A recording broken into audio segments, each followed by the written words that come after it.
یہ آپ لوگ طریق ہجرا سے جیسے جاتے ہیں حرم کی طرف تو آگے جو ہے نا یہ طریق الہجرا اور جو ہے ابراہیم خلیل روڈ آپس میں مل جاتے ہیں. تو ابراہیم خلیل روڈ سیدھا سیدھا آگے جا کے چڑھی ہے اور رائٹ سائڈ پر حرم ہے اور لیفٹ سائڈ پر وہ جگہ ہے جس جگہ جو زندہ درد اور بچیاں کیا کرتے تھے وہ بالکل جو ہے نا حرم کے قریب ہے. وہاں جا کر آپ لوگ دیکھ سکتے ہیں. تو اللہ کے نبی صلی اللہ علیہ وآلہ وسلم کی اس دنیا میں تشریف آوری ہوئی. آپ جب جوان ہوئے تو تمام کفار مشرکین اس وقت آپ صلی اللہ علیہ وآلہ وسلم کو صادق اور امین کے القاب دیا کرتے تھے. یعنی کہ جتنی بھی امانتیں رکھوانی ہوتی ہے سب کی سب آپ کے بات رکھوایا کرتے. جتنے بھی مشورے لینے ہوتے سب آپ سے مشورہ لیتے اور جتنے بھی فیصلے کروانے ہوتے سب آپ سے فیصلہ کرواتے. جو بھی آپ فیصلہ کرتے تھے اس کو قبول کرتے.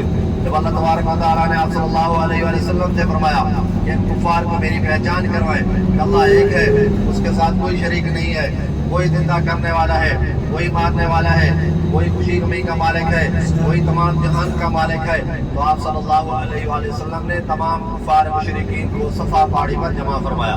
جس صفا پہاڑی پر آپ لوگوں نے صحیح کی ہوگی, دوڑ لگائی ہوگی, وہ صفا کی پہاڑی ہے. یہ پہلے پہاڑ جو ہے نا بہت بڑا پہاڑ تھا. ابھی حرم کو کیونکہ حرم بڑا ہو گیا ہے اور جگہ نہیں بچی اس لیے صفا پہاڑی کو کاٹ کر بالکل چھوٹا مختصر سے کاٹ دیا, نشانی کے طور پر چھوڑا ہوا ہے. یہ پہلے بڑا پہاڑ تھا, سارے کے سارے کفار مشرکین وہاں جمع تھے. تو آپ صلی اللہ علیہ وآلہ وسلم نے سب کو مخاطب فرمایا کہ آپ لوگوں نے مجھے کیسے پایا. سب نے ایک زبان ہو کر کہا کہ ہم نے آپ کو بہت اچھا پایا, آپ اخلاق کے اعتبار سے سب سے اچھے ہیں, آپ صادق اور امین ہیں. پھر آپ صلی اللہ علیہ وآلہ وسلم نے فرمایا کہ اگر میں آپ لوگوں سے کہوں کہ پہاڑیوں کے پیچھے سے کچھ لشکر آ رہے ہیں جو آپ پر حملہ کرنے کے لیے آ رہے ہیں, کیا میری بات پر یقین رکھیں گے؟ سب نے ایک زبان ہو کر کہا کہ ہمیں بالکل آپ کی بات پر یقین ہے, آپ نے کبھی جھوٹ نہیں کہا. پھر آپ صلی اللہ علیہ وسلم نے دوبارہ فرمایا کہ اگر میں آپ لوگوں سے کہوں کہ وہ لشکر بالکل سامنے سے آ رہا ہے, مجھے دکھائی دے رہا ہے, آپ لوگوں کو دکھائی نہیں دے رہا, کیا میری بات کی تصدیق کریں گے؟ سب نے ایک زبان ہو کر کہا کہ ہماری آنکھیں تو اندھی ہو سکتی ہیں لیکن آپ کا فرمان جھوٹا نہیں ہو سکتا. پھر آپ صلی اللہ علیہ وسلم نے فرمایا کہ پھر کہہ دیجئے قولوا لا الہ الا اللہ تفلحون, کہ لا الہ الا اللہ پڑھ لو کامیاب ہو جاؤ گے. اللہ کو ایک مانو, اس کے ساتھ کسی کو شریک نہیں کرو. وہی زندہ کرنے والا ہے, وہی مارنے والا ہے, وہی خوشی غمی کا مالک ہے, وہی تمام جہان کا مالک ہے. جب آپ صلی اللہ علیہ وآلہ وسلم نے ان کو کلمے کی دعوت دی, وہی لوگ تھے جو 40 سال تک آپ کے ساتھ رہے. آپ اٹھتے بیٹھتے رہتے, کھاتے پیتے رہتے, آپ کو صادق اور امین کا القاب دیا کرتے, آپ سے فیصلے کرواتے, مشورے لیتے. لیکن جب آپ نے ان کو دعوت دی تو سارے کے سارے لوگ آپ کو اسی وقت دشمن بن گئے. سب سے بڑا دشمن ابو جہل تھا, جس نے آپ صلی اللہ علیہ وآلہ وسلم کی طرف پتھر پھینکے اور کہا کہ آپ نے ہمیں اس لیے بلایا ہے, اور آپ صلی اللہ علیہ وآلہ وسلم کے راستوں کو تنگ کر دیا گیا. جو بھی صحابی رسول ایمان لاتا اس کو طرح طرح کی تکلیفیں دیتے تھے. اور آپ صلی اللہ علیہ وآلہ وسلم کی اطلاع دینے پر, یا نعوذ باللہ, سب پڑھ لیجیے نعوذ باللہ, اعوذ باللہ, قتل کرنے پر 100 اونٹ کا انعام مقرر کیا ابو جہل نے. جو بھی آپ صلی اللہ علیہ وآلہ وسلم کو زندہ پکڑ کر لائے گا یا نعوذ باللہ قتل کرے گا تو اس کو 100 اونٹ کا انعام ملے گا. اس لیے پورا مکہ شہر کو کافروں نے بند کر دیا. ہر بندہ یہی چاہ رہا تھا کہ سب سے بڑا انعام میں لوں. تو ایک مرتبہ آپ صلی اللہ علیہ وآلہ وسلم اور حضرت علی رضی اللہ تعالیٰ عنہ رات میں اپنے گھر میں آرام فرما رہے تھے تو باہر سے کفار مشرکین نے چاروں طرف گھر کا گھیراؤ کر لیا. شور شرابے کی آوازیں آ رہی ہیں. حضرت علی رضی اللہ تعالیٰ عنہ گھر سے باہر نکلے, دیکھا تو تمام کفار مشرکین نے گھر کا محاصرہ کیا ہوا ہے اور نعوذ باللہ اللہ کے نبی صلی اللہ علیہ وآلہ وسلم کے قتل کا منصوبہ بنا رہے ہیں اور کہہ رہے ہیں کہ محمد کی آخری رات. نعوذ باللہ. جب حضرت علی رضی اللہ تعالیٰ عنہ نے سنا فوراً گھر میں داخل ہوئے اور آپ صلی اللہ علیہ وآلہ وسلم سے عرض کی, یا رسول اللہ صلی اللہ علیہ وآلہ وسلم, ان بدبختوں نے آپ کے قتل کا منصوبہ بنا لیا ہے. آپ صلی اللہ علیہ وآلہ وسلم نے فرمایا کہ ان بدبختوں کو کیا معلوم کہ ان مارنے والوں سے پہلے بچانے والا پہنچ چکا ہے. سب پڑھ لیں گے سبحان اللہ. کہ حضرت جبرائیل امین تشریف لائے اور کہا کہ اللہ کا حکم ہے آپ ہجرت فرمائیں. آپ صلی اللہ علیہ وآلہ وسلم نے حضرت علی رضی اللہ تعالیٰ عنہ نے فرمایا کہ علی یہ تھوڑی سی امانتیں ہیں, جیسے ہی صبح ہو جائے ہر کسی تک امانت پہنچا کر آپ مدینہ تشریف لے آنا. اور فرمایا کہ آپ ابھی میرے بستر پر سو جائیں. حضرت علی رضی اللہ تعالیٰ عنہ اللہ کے نبی صلی اللہ علیہ وسلم کے بستر مبارک تھا, اس پر آرام فرمایا. آپ صلی اللہ علیہ وآلہ وسلم ہجرت فرماتے ہوئے گھر سے باہر تشریف لے کر گئے، وہ پورا کا پورا لشکر موجود تھا جو آپ صلی اللہ علیہ وآلہ وسلم کے انتظار میں تھا۔ آپ صلی اللہ علیہ وآلہ وسلم نے ہاتھ میں تھوڑی سی مٹی اٹھائی اور اسی مٹی پر قرآن مجید کی ایک آیت پڑھی، سورۃ یاسین کی آیت ہے، اعوذ باللہ من الشیطان الرجیم، بسم اللہ الرحمن الرحیم، وَجَعَلْنَا مِن بَيْنِ أَيْدِيهِمْ سَدًّا وَمِنْ خَلْفِهِمْ سَدًّا فَأَغْشَيْنَاهُمْ فَهُمْ لَا يُبْصِرُونَ۔ اس آیت کو پڑھ کر آپ صلی اللہ علیہ وسلم نے مٹی پر جو مٹی اٹھائی ہوئی اس پر پھونک ماری اور کافروں پر ایسے پھینکی تو سارے کے سارے کفار مشرکین اسی وقت اندھے ہو گئے، ان کو نہیں معلوم ہو رہا تھا کہ ہمارے بیچ سے کون گزر رہا ہے۔ اللہ کے نبی صلی اللہ علیہ وآلہ وسلم ان کے درمیان سے گزرتے ہوئے سیدھا حضرت ابوبکر صدیق رضی اللہ تعالی عنہ کے گھر تشریف لائے۔ حضرت ابوبکر صدیق رضی اللہ تعالی عنہ کا جو گھر تھا باب فہد 79 گیٹ نمبر، جس گیٹ سے میرے خیال سے آپ لوگ عمرہ کرنے کے لیے گئے ہوں گے، اسی کے سامنے مکہ ملینیم ٹاور ہے، اس کے چوتھے فلور کو مسجد بنایا گیا ہے، جس مسجد کا نام ہے مسجد صدیق اکبر۔ چوتھے فلور پورا مسجد ہے، جا کر دیکھ سکتے ہیں۔ اور اسی جگہ جو ہے حضرت ابوبکر صدیق رضی اللہ تعالیٰ عنہ کا گھر تھا۔ اللہ کے نبی صلی اللہ علیہ وسلم رات کے وقت یہاں اسی گھر پر تشریف لائے، دستک دی، حضرت ابوبکر صدیق رضی اللہ تعالیٰ عنہ فوراً گھر سے باہر نکلے، دیکھا تو سامنے آپ صلی اللہ علیہ وسلم ہے، تڑپ اٹھے اور عرض کی، یا رسول اللہ صلی اللہ علیہ وسلم، رات کے اتنے وقت میں آپ اس غلام کے گھر پر آپ اس غلام کو حکم دیتے، یہ غلام آپ کے پاس چلا تھا۔ آپ صلی اللہ علیہ وسلم نے فرمایا، نہیں ابوبکر، اللہ کا حکم ہے، ہم نے ہجرت کرنی ہے۔ پھر رات کا وقت تھا، آپ صلی اللہ علیہ وسلم نے اور حضرت ابوبکر صدیق رضی اللہ تعالیٰ عنہ نے ہجرت فرمائی تھی۔ دونوں طرف بڑے بڑے پہاڑ تھے، مشکل پتھریلی زمین تھی، ابھی تو روڈیں ہیں ہر جگہ جو ہے نا، جو بڑی بڑی بلڈنگیں بنائی گئی ہیں، یہ پہاڑوں کو کاٹ کاٹ کر تقریباً 40-45 سال پہلے جو ہے نا بالکل بڑے بڑے کالے کالے پہاڑ تھے۔ رات کے وقت میں آپ صلی اللہ علیہ وسلم ہجرت فرما رہے ہیں تو کچھ ہی فاصلے پر پہنچتے ہیں تو حضرت ابوبکر صدیق رضی اللہ تعالیٰ عنہ نے عرض کی، یا رسول اللہ صلی اللہ علیہ وسلم، آپ تھوڑی دیر آرام فرمائیں، آپ تھکے ہوں گے۔ آپ صلی اللہ علیہ وسلم نے فرمایا، نہیں ابوبکر، اللہ کا حکم ہے، ہم نے ہجرت کرنی ہے اور پیچھے سے کفار مشرکین کا لشکر قریب ہے۔ پھر کچھ فاصلے پر پہنچے، حضرت ابوبکر صدیق رضی اللہ تعالیٰ عنہ کبھی اللہ کے نبی صلی اللہ علیہ وسلم کے پیچھے کی طرف آتے ہیں، کبھی دائیں طرف آتے ہیں، کبھی بائیں طرف، تاکہ کہیں کفار مشرکین آپ کو نقصان نہ پہنچائے۔ پھر کہیں کچھ فاصلے پر پہنچے تو حضرت صدیق اکبر رضی اللہ تعالیٰ عنہ نے عرض کیا، رسول اللہ صلی اللہ علیہ وسلم، آپ آرام فرمائیں ورنہ میری جان نکل جائے گی۔ آپ صلی اللہ علیہ وسلم نے فرمایا کہ ابوبکر کیا بات ہے؟ حضرت ابوبکر صدیق رضی اللہ تعالیٰ عنہ نے عرض کی، یا رسول اللہ صلی اللہ علیہ وسلم، آپ کے پاؤں مبارک زخمی ہو چکے ہیں، آپ کے پاؤں مبارک سے خون نکل رہا ہے، آپ آرام فرمائیں، قربان جائیں۔ حضرت ابوبکر صدیق رضی اللہ تعالیٰ عنہ پر تھوڑا سا آگے گئے اور جھک کر بیٹھ گئے اور عرض کی، یا رسول اللہ صلی اللہ علیہ وآلہ وسلم، آپ کی سواری کا بندوبست ہے، آپ میرے کندھے پہ سوار ہو جائیں۔ سب پڑھ لیں گے سبحان اللہ سبحان اللہ۔ حضرت ابوبکر صدیق رضی اللہ تعالیٰ عنہ آپ صلی اللہ علیہ وآلہ وسلم کو اپنے کندھے مبارک پر بٹھا کر سیدھا اسی پہاڑ کی چوٹی کے اوپر تشریف لے کر گئے، جس پہاڑ کا کیا نام ہے؟ جبل سور۔ کیا نام ہے؟ جبل سور۔ جبل سور جو ہماری پہلی زیارت ہے، جس کی طرف ہم جا رہے ہیں۔ اس پہاڑ کی بلندی تقریباً 5,500 سے 6,000 فٹ کی بلندی ہے۔ اوپر جانے میں کم از کم 2.5 سے 3 گھنٹے لگتے ہیں۔ اس وقت راستے نہیں بنے تھے، ابھی تو راستے بنائے گئے ہیں، آرام اطمینان سے دو چار کرم اوپر جاتے ہیں، کوئی راستہ نہیں تھا۔ رات کے وقت میں آپ صلی اللہ علیہ وسلم کو حضرت ابوبکر صدیق رضی اللہ تعالیٰ عنہ نے اپنے کندھے مبارک کو بٹھایا، سیدھا اسی پہاڑ کی چوٹی کے اوپر تشریف لے کر گئے۔ جب اسی پہاڑ کی چوٹی پر پہنچے دیکھا تو سامنے غار ہے۔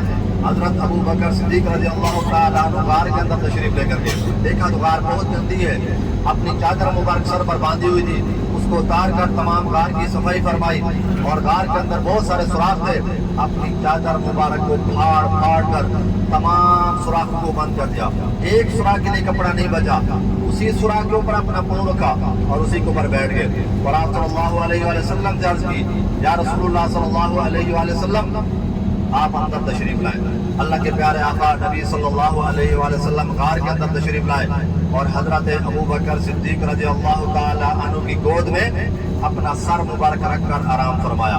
آپ صلی اللہ علیہ وآلہ وسلم سکون والے نیند میں آرام فرما رہے ہیں اور حضرت ابوبکر صدیق رضی اللہ تعالی عنہ جو چہرہ انور 14ویں چاند سے بھی زیادہ چمک رہا تھا، اس کی زیارت کرتے ہوئے قرآن مجید کی تلاوت فرما رہے ہیں، کبھی والشمس والضحیٰ کی تلاوت فرما رہے ہیں، کبھی واللیل اذا یغشیٰ کی تلاوت فرما رہے ہیں،